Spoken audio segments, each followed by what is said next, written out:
की वीडियो में हम बात करने वाले हैं स्लिप डिस्क के बारे में, जिसे कि हम डिस्क प्रोलैप्स भी कहते हैं। हम जानेंगे ये कितने टाइप का होता है और आप इसकी एमआरआई रिपोर्ट कैसे देख सकते हैं। पहले हम इसे समझ लेते हैं कि ये होता क्या है। देखिए, आप जानते हैं कि हमारे गर्दन से लेकर हमारी कमर तक एक हड्डी पाई जाती है, जिसे कि हम रीढ़ की हड्डी कहते हैं। इसमें कई सारे पार्ट होते हैं, जैसे कि इसके ऊपर के पार्ट को हम कहते हैं सर्वाइकल वर्टेब्रा, जिसमें कि 7 हड्डियाँ होती हैं।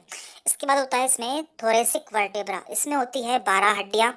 और इसके बाद आता है नीचे यहाँ पर लंबर वर्टेब्रा, और इसमें 5 हड्डियाँ होती हैं। और नीचे होता है सैक्रम, जो कि ग्रीन कलर से है, इसमें भी 5 हड्डियाँ होती हैं। तो हम बात करेंगे यहाँ पर लंबर एंड सैक्रम की, क्योंकि जनरली जो स्लिप डिस्क होता है वो इसी में होता है। यानी कि जो हमारी डिस्क प्रोलैप्स होती है, प्रॉब्लम होती है, वो जनरली इसी में होती है। हमारी L4 L5 में और L5 S1 में ये प्रॉब्लम ज़्यादातर होती है। तो यहाँ पर हम बात करेंगे लंबर एंड सैक्रम की, क्योंकि जो स्लिप डिस्क की प्रॉब्लम होती है वो ज़्यादातर इसी में होती है। इसे हम और अच्छे से समझ लेते हैं। देखिए, जो हमारी लंबर वर्टेब्रा होती है, यहाँ पे है L4 यानी कि लंबर 4, ये लंबर 5 है और इसके नीचे S1 है।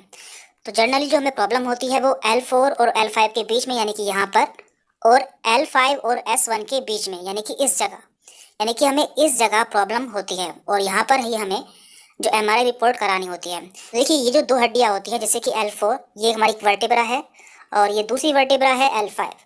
तो इनके बीच में एक प्लेट पाई जाती है इस तरह की, तो इसे हम कहते हैं डिस्क। इसे ही हम कहते हैं डिस्क। और इसमें ही कुछ प्रॉब्लम हो जाती है, जिसे कि हम स्लिप डिस्क या फिर डिस्क प्रोलैप्स कहते हैं। तो इस डिस्क में कुछ स्ट्रक्चर पाए जाते हैं, वो भी आपको जानना जरूरी है, तो वो भी हम देख लेते हैं। तो देखिए, जो हमने अभी डिस्क देखी थी, ये उसी की इमेज है। तो यहाँ पे हमने इसका सजैटल व्यू लिया है। तो ये क्या होता है, यदि हम किसी चीज़ को सामने से देखते हैं तो उसे हम कहते हैं सजैटल व्यू। तो यहाँ पे हमने देखा था, ये हमारी L5 वर्टेब्रा है या फिर L4 वर्टेब्रा है, और ये हमारी L5 वर्टेब्रा है। तो इनके बीच में एक डिस्क पाई जाती है, ये डिस्क है। तो अब हमें इसमें समझना है कि इसमें क्या क्या होता है। तो देखिए, यहाँ पर डिस्क के बीचों बीच कुछ पानी जैसा पदार्थ पाया जाता है, जिसे कि हम कहते हैं न्यूक्लियस पल्पोसस। और इसके चारों ओर कुछ रिंग्स पाई जाती हैं। आप देख रहे हैं यहाँ पर कुछ रिंग्स आपको दिखने को मिल रही होंगी, और इन रिंग्स को हम कहते हैं एनुलर रिंग्स या फिर एनुलस फाइब्रोसस। तो आपको इन दोनों चीज़ों को याद रखना है, क्योंकि आपको ये दोनों चीज़ें आगे काम आएंगी। बीच में है लिक्विड, जिसे हम कहते हैं न्यूक्लियस पल्पोसस, और इसके चारों ओर पाया जाता है एनुलस फाइब्रोसस या फिर एनुलर रिंग्स। तो ये इसका सैटल व्यू है। तो अब हम डिस्क का एक्सियल व्यू देख रहे हैं। तो एक्सियल व्यू क्या होता है, यदि हम किसी चीज़ को ऊपर से देखते हैं तो उसे उसका एक्सियल व्यू कहते हैं। तो मान लीजिए हमारी डिस्क है, तो डिस्क को हम ऊपर से देख रहे हैं। मान लीजिए आपकी आंखें यहाँ पर है, आप इसे यहाँ से देख रहे हैं, तो हम इसे इसका एक्सियल व्यू कहेंगे। तो यहाँ पे हमने इसे ले लिया है। तो आपने देखा था डिस्क के बीच में पानी पाया जाता है, तो इस पानी को हम कहते हैं न्यूक्लियस पल्पोसस। और इसके चारों ओर एनुलर रिंग्स पाई जाती हैं, जिन्हें हम कहते हैं एनुलस फाइब्रोसस। और देखिए, इसके पीछे यहाँ पर स्पाइनल कॉर्ड होती है, जो कि हमारे ब्रेन से हमारे वर्टेब्रल कॉलम में रन करती है। तो देखिए, इसमें क्या क्या प्रॉब्लम होती है वो एक बार हम समझ लेते हैं। देखिए, यहाँ पर देख रहे हैं जो एनुलर रिंग्स होती हैं, या तो ये कट जाती हैं, यानी कि इनमें यहाँ पर टियर हो जाता है, जिसके कारण हमारा ये पानी बाहर निकल सकता है। तो ये कितने टाइप का होता है, हम इसे समझ लेते हैं।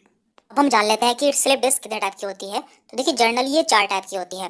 पहली है यहाँ पर एनुलर टियर या फिर डीजेनरेटिव डिस्क। इसमें क्या होता है, जो हमारी एनुलर रिंग्स होती हैं वो कट जाती हैं। तो अभी हम आपको इसकी इमेज पे दिखाएंगे। दूसरा है यहाँ पर प्रोट्रूजन या फिर डिस्क बल्जिंग। थर्ड है एक्सट्रूजन या फिर हर्निएशन।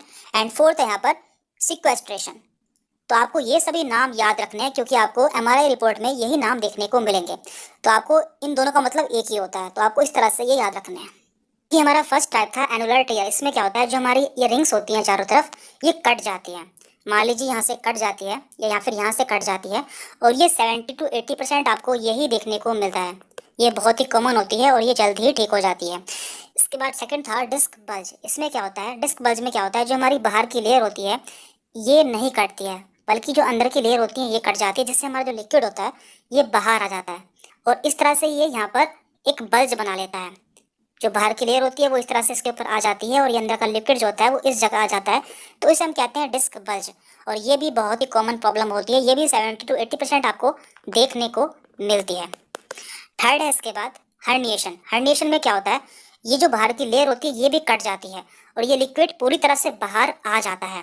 तो इसे हम कहते हैं हर्निएशन, और ये बहुत ही डेंजरस प्रॉब्लम होती है, लेकिन ये बहुत ही कम देखने को मिलती है। तो अब हम इन सभी टाइप को समझ लेते हैं। तो यहाँ पर पहला टाइप था डीजेनरेटिव डिस्क या फिर एनुलर टीयर। इसमें क्या होता है, जो हमारी डिस्क होती है उसके बाहर आपने देखा था एनुलर रिंग्स पाई जाती हैं, तो वो बाहर से कट जाती हैं, लेकिन जो इसके अंदर का पानी होता है या फिर लिक्विड होता है उस पर कोई भी प्रभाव नहीं होता है, वो अपनी जगह पर बना रहता है। तो इसे हम कहते हैं डीजेनरेटिव डिस्क। और ये एक बहुत ही कॉमन प्रॉब्लम होती है और आपको मैक्सिमम 70 to 80% यही प्रॉब्लम देखने को मिलती है और ये जल्द ही ठीक हो जाती है। इसके बाद सेकंड टाइप है यहाँ पर डिस्क बल्जिंग। इसमें क्या होता है, देखिए इसमें जो आपकी लेयर्स होती हैं वो तो कट जाती हैं, लेकिन साथ में आपका लिक्विड भी बाहर निकल जाता है, लेकिन इसके बाहर की लेयर नहीं कटती है, जिसके कारण जो लिक्विड होता है वो एक बल्ज बना लेता है कुछ इस तरह से। तो इसे हम कहते हैं डिस्क बल्जिंग। ये भी एक बहुत ही कॉमन प्रॉब्लम होती है और ये भी आपको 60 से 70% देखने को मिलती है। थर्ड है यहाँ पर हर्निएटेड डिस्क। इसमें क्या होता है, देखिए एक डेंजरस कंडीशन होती है, इसमें जो आपका लिक्विड होता है वो भी बाहर निकल जाता है, क्योंकि जो आपकी ऊपर की लेयर होती है वो भी कट जाती है। तो ये एक डेंजरस कंडीशन होती है, लेकिन ये आपको कम देखने को मिलती है। तो देखिए ये है डिस्क बल्जिंग। डिस्क बल्जिंग जिसे कि हम प्रोट्रूजन भी कहते हैं, इसमें आपका लिक्विड बाहर नहीं निकलता है, बस एक बल्ज बना लेता है। ये है एक्सट्रूशन या फिर हर्निएशन, इसमें आपका लिक्विड बाहर निकल जाता है। और लास्ट है यहाँ पर सिक्वेस्ट्रेशन। इसमें आपका लिक्विड पूरी तरह से बाहर निकल जाता है और बाहर फैल भी जाता है, और ये एक बहुत ही डेंजरस कंडीशन होती है, इसमें सर्जरी करनी पड़ती है। एक बार हम आपको दोबारा बता देते हैं। देखिए पहला टाइप था डीजनरेशन या फिर एनुलर टीयर। इसमें आपकी जो बाहर की लेयर होती है वो कट जाती है, लेकिन जो पानी होता है उस पर कोई भी प्रभाव नहीं होता है। दूसरी थी यहाँ पर प्रोलैप्स या फिर बल्जिंग। इसमें क्या होता है, जो आपका पानी होता है वो बाहर तक आ जाता है, लेकिन वो बाहर नहीं निकलता है, क्योंकि जो आपकी ऊपर की लेयर होती है वो नहीं कटती है। और ये दोनों बहुत कॉमन है, आपको 70 to 80% यही प्रॉब्लम देखने को मिलती है। थर्ड है यहाँ पर हर्निएशन। इसमें आपका पानी बाहर निकल जाता है, क्योंकि जो आपकी ऊपर की लेयर होती है वो कट जाती है। एंड फोर्थ है यहाँ पर सिक्वेस्ट्रेशन। इसमें आपका पानी बाहर निकलकर फैल जाता है। ये एक बहुत ही डेंजरस कंडीशन होती है। तो यहाँ पर हमारे सामने एक हमारी रिपोर्ट है, इसे हम देख लेते हैं। यहाँ पर इंप्रेशन में दिया हुआ है number 1 diffuse disc bulge at L4 L5 level. तो यहाँ पर L4 L5 लेवल पर एक डिस्क बल्ज देखने को मिला है। तो ये क्या होता है, जो पानी है वो बाहर तक आ चुका है, लेकिन पूरी तरह से बाहर नहीं निकला है, क्योंकि इसकी आउटर कवरिंग में कोई कट नहीं हुआ है। और यहाँ पे दिया हुआ है इंटेंडिंग थिकल सैक। ये थिकल सैक पर प्रेशर डाल रहा है and mildly narrowing bilateral neural foramina. और जो इसकी न्यूरल फोरेमिना है वो नैरो हो चुकी है। इसके बाद यहाँ पे दिया है diffuse disc bulge at L5 S1 level. और सेम कंडीशन इसमें L5 और S1 पर भी देखने को मिल रही है, और साथ में यही कंडीशन भी देखने को मिल रही है।